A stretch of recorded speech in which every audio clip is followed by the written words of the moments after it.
नमस्कार दोस्तों, आप सभी को अपने YouTube channel my Guruji exam study channel पर बहुत बहुत स्वागत है।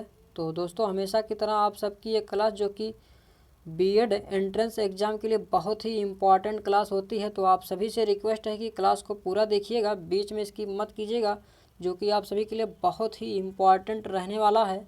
और यदि चैनल पर नए हैं तो चैनल को सब्सक्राइब कर लीजिएगा और बेल आइकन को ऑन कर लीजिएगा, ताकि इसी तरह के वीडियो की नोटिफिकेशन आपको आगे भी मिलता रहे। तो क्लास को स्टार्ट करने से पहले एक बार क्लास की टाइमिंग देख लीजिए, उसके बाद फिर क्लास को स्टार्ट करते हैं। तो क्लास का जो समय है, जीके जीएस का जो क्लास चलता है वो दोपहर में 2 बजे चलता है, और कला वर्ग का जो क्लास होता है वो 4 बजे शाम को चलता है, और हिंदी स्पेशल की जो क्लास होती है वो 7 बजे शाम को चलता है। और यदि हमारे टेलीग्राम चैनल से नहीं जुड़े हैं तो आप सब जुड़ जाइए, ताकि आप सभी को फ्री पीडीएफ जो है वो आप सभी को वहाँ से मिलता रहे। तो चलिए आज के सेशन को और आज के इस क्लास को स्टार्ट करते हैं, जो कि हिंदी का क्लास रहने वाला है। तो चलिए आज के इस क्लास का पहला क्वेश्चन क्या दिया गया है, तो क्वेश्चन को ध्यान से देखिएगा और इसका जवाब देने का प्रयास कीजिएगा। क्वेश्चन क्या दिया है, निम्नलिखित वाक्यांश के लिए एक शब्द का चयन कीजिए। तो वृक्ष से पत्ते गिरते हैं, तो इस वाक्य में कौन सा कारक हो जाएगा। तो यदि हम बात करते हैं दोस्तों, कारक कितने प्रकार के होते हैं, तो कारक जो होता है वो 8 प्रकार के होते हैं। कितने प्रकार के? 8 प्रकार के होते हैं। और इसमें जो वृक्ष से पत्ते गिरते हैं, तो इसमें कौन सा वाक्य हो जाएगा, तो यहाँ पर से कारक आ गया है, तो कौन सा कारक हो जाएगा, तो अपादान कारक हो जाएगा। क्या हो जाएगा? अपादान कारक हो जाएगा, क्योंकि यहाँ पर अलगाव का बोध हो रहा है, तो इसीलिए जो है अपादान कारक हो जाएगा। तो याद रखिएगा, जो ऑप्शन ए दिया गया है ये इसका बिल्कुल सही जवाब हो जाएगा। और अगला क्वेश्चन, कामायनी के रचनाकार कौन है। तो ध्यान से देखिएगा दोस्तों क्वेश्चन को और इसका जवाब देने का प्रयास कीजिएगा। तो कामायनी के रचनाकार कौन है, तो ऑप्शन है मैथिली शरण गुप्त, राम नरेश त्रिपाठी, रामधारी सिंह दिनकर, जयशंकर प्रसाद। तो मुझे आशा है कि आप सभी को इसका आंसर पता ही होगा। तो इसमें जो सही जवाब होगा वो ऑप्शन डी हो जाएगा, जो कि बहुत ही आसान सा क्वेश्चन था। जो ऑप्शन डी दिया गया, जयशंकर प्रसाद जो है ये कामायनी के रचनाकार हैं, तो याद रखिएगा। और नेक्स्ट क्वेश्चन, क्वेश्चन नंबर 53 दिया गया है, आधुनिक हिंदी गद्य का जन्मदाता किसे कहा जाता है। तो मोस्ट इम्पॉर्टेंट क्वेश्चन है। तो आधुनिक हिंदी गद्य का जन्मदाता किसे कहा जाता है, तो ऑप्शन है अमीर खुसरो, भारतेंदु हरिश्चंद्र या गंग कवि जयशंकर प्रसाद। तो आधुनिक हिंदी गद्य का जन्मदाता जो कहा जाता है साथियों, वो भारतेंदु हरिश्चंद्र को कहा जाता है। किसको कहा जाता है? भारतेंदु जो दिया गया दोस्तों, ये आधुनिक हिंदी गद्य का जन्मदाता माना जाता है। तो याद रखिएगा, जो सही जवाब हो जाएगा वो ऑप्शन बी हो जाएगा। और नेक्स्ट क्वेश्चन, क्वेश्चन नंबर 54 दिया गया है, यह मूंग और मसूर की दाल लोकोक्ति का अर्थ बताइए। तो इसका सही अर्थ क्या हो जाएगा, तो ऑप्शन है मजबूरी में आदमी सब कुछ करता है, केवल ऊपरी दिखावा, पुराना गौरव समाप्त, अपनी औकात से बढ़कर होना या करना। तो इसका आप सब जवाब देने का प्रयास कीजिएगा। तो यह मूंग और मसूर की दाल की लोकोक्ति जो है, ये इसका जो सही जवाब हो जाएगा वो अपनी औकात से बढ़कर होना या करना जो होता है, यह होता है मूंग और मसूर की दाल होता है। तो याद रखिएगा, जो ऑप्शन डी दिया गया इसमें ये इसका सही जवाब हो जाएगा। और अगला क्वेश्चन,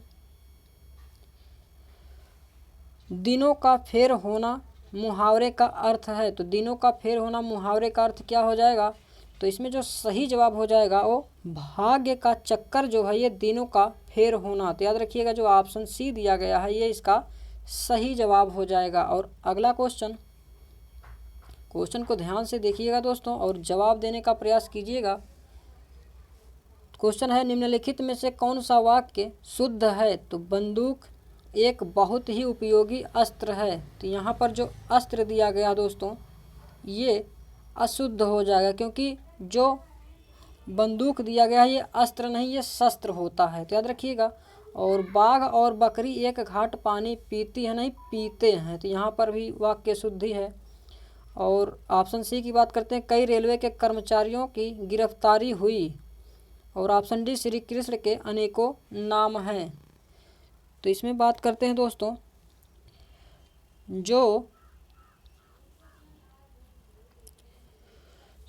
इसमें जो बंदूक जो दिया गया है ये अस्त्र ही होता है। तो थोड़ा सा इसको आप सब करेक्ट कर लीजिएगा। जो ऑप्शन ए दिया गया है ये बिल्कुल शुद्ध रूप में लिखा गया है, तो याद रखिएगा। और अगला क्वेश्चन,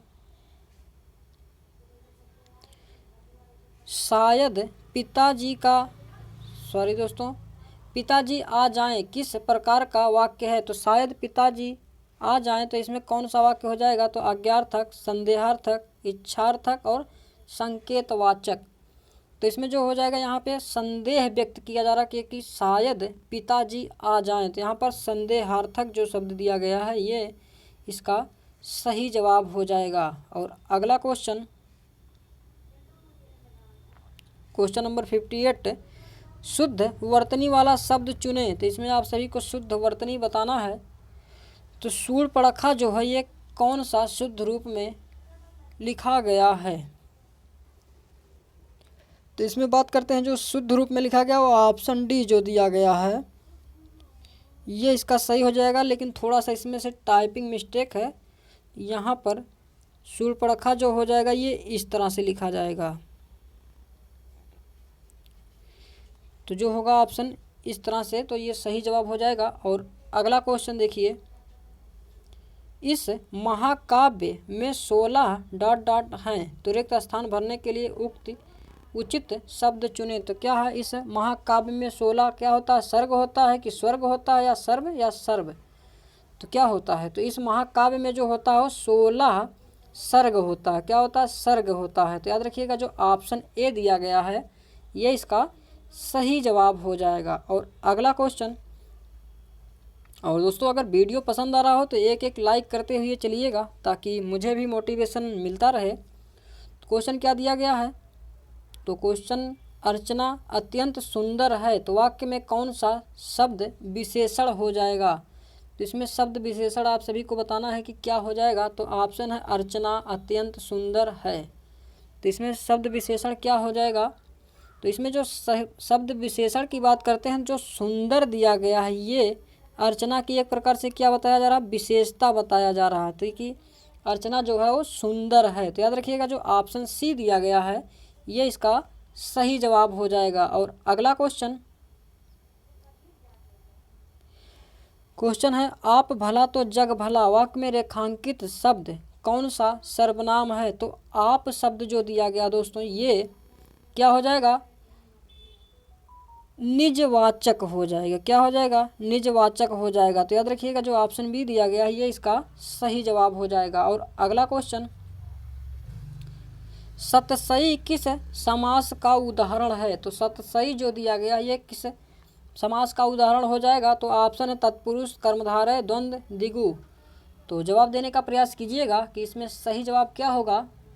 तो इसमें जो सही जवाब हो जाएगा साथियों वो ऑप्शन ए हो जाएगा। क्या हो जाएगा, ऑप्शन ए जो तत्पुरुष दिया गया है ये सतसई का समास हो जाएगा। तो याद रखिएगा जो इसमें सही जवाब होगा वो ऑप्शन ए हो जाएगा। और अगला क्वेश्चन, जिन स्वरों के उच्चारण में हवा नाक से भी निकलती है उन्हें क्या कहते हैं। तो बताइए, जिन स्वरों के उच्चारण में हवा नाक से भी निकलती है तो उसे क्या कहा जाता है। तो निरनुनासिक, अनुनासिक, मौखिक स्वर या लुंठित स्वर।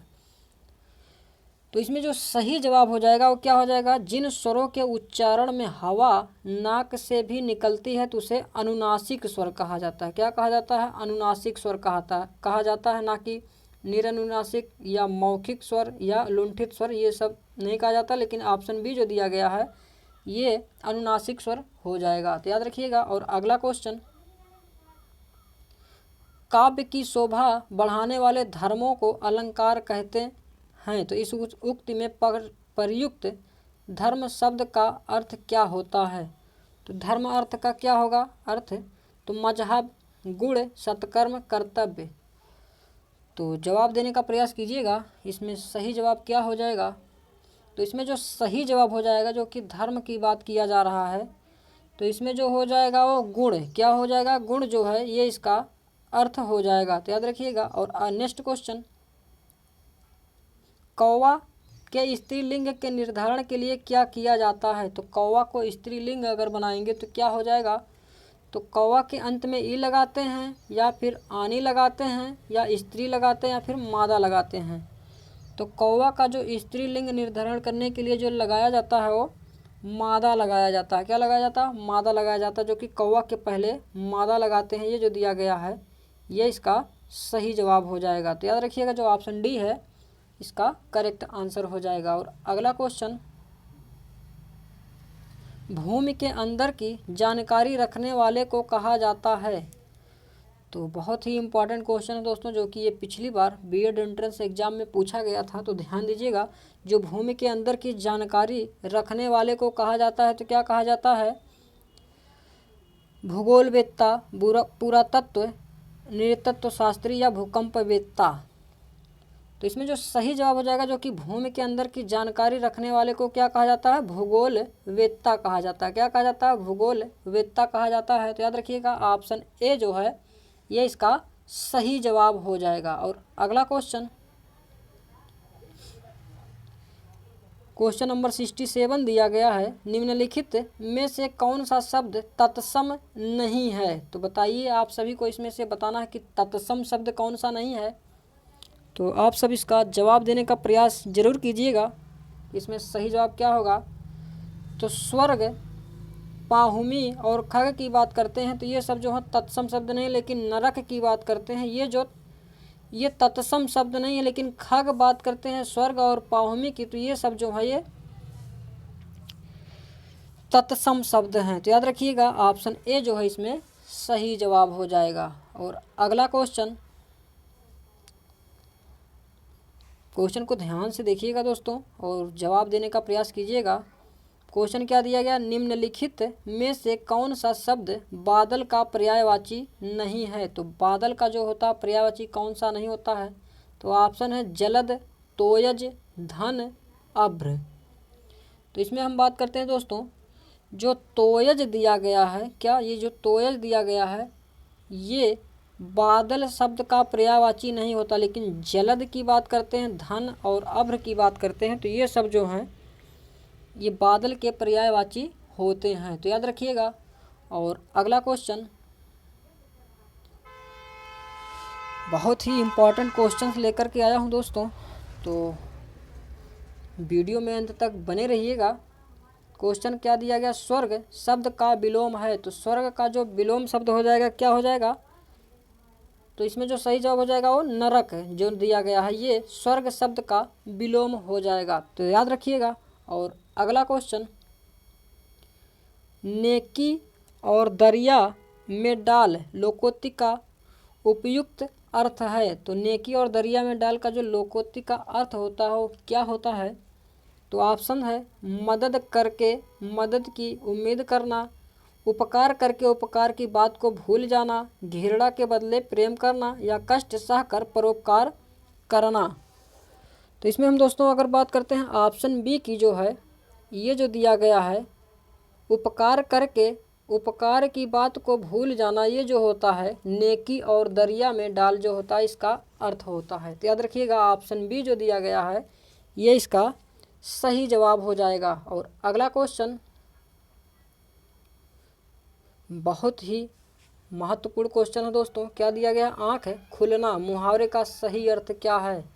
तो आँख खुलना मुहावरे का सही अर्थ क्या है, तो बहुत ही आसान क्वेश्चन दिया गया है। तो ज्ञान होना, भ्रम में पड़ना, आँख किराना, लज्जा दूर होना। तो आँख खुलना का अर्थ जो होता है वो क्या होता है, तो इसमें जो सही जवाब हो जाएगा वो ज्ञान होना, यानी कि जो आँख खुलने का अर्थ होता है वो ज्ञान होना अर्थ होता है। और नेक्स्ट क्वेश्चन,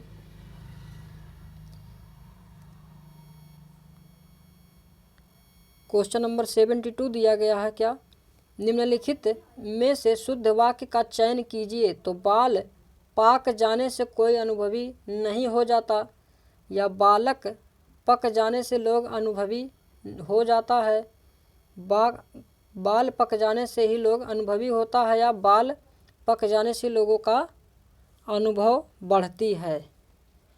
तो इसमें बताइए सही जवाब क्या हो जाएगा। तो जवाब देने का प्रयास कीजिएगा।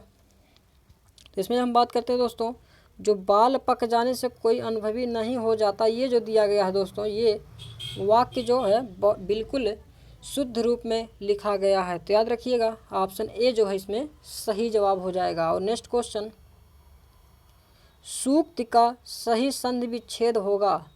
तो बहुत ही आसान सा क्वेश्चन दिया गया है, सूक्ति का सही संधि विच्छेद क्या होगा। तो इसमें जो सही जवाब हो जाएगा क्या होता है, सु प्लस उक्ति होता है। क्या होता है, सु प्लस उक्ति। ऑप्शन नंबर जो ए दिया गया है ये सूक्ति का सही संधि विच्छेद है। तो याद रखिएगा। और नेक्स्ट क्वेश्चन,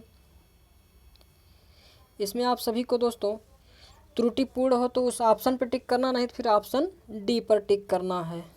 तो क्या दिया गया, कक्षा के सभी लड़के गुरु जी की मन से श्रद्धा करते हैं।